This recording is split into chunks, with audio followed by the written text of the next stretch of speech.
হ্যাঁ, আচ্ছা ঠিক আছে। রাজাহাঁসটি বর্তমানে ক্লাস 3-তে পড়ে। ঠিকমতো পড়াশোনা শেষ করলে বিশ্ববিদ্যালয়ে পড়ানোর ইচ্ছা আছে হাঁসটিকে।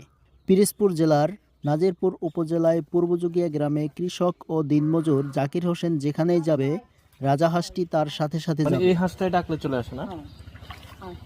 তাই আমরা ছুটে এলাম জাকির হোসেনের কাছে। তার কাছে শুনবো ও দেখব রাজাহাঁসের অদ্ভুত এই কর্মকাণ্ড। রাগ করছো না? আমি নাম রাখছি ওর রাজা। হ্যাঁ।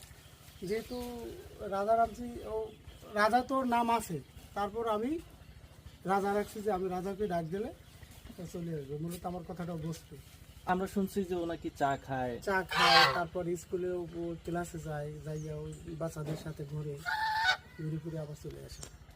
মানে ওরা প্রাইমারি স্কুলে ভর্তি করাইছেন? হ্যাঁ, ও ছোট থেকেই হ্যাঁ। তো ওদের ওই বাচ্চাদের সাথে খেলাধুলো করে, তারপর বাচ্চাদের সাথে চলে।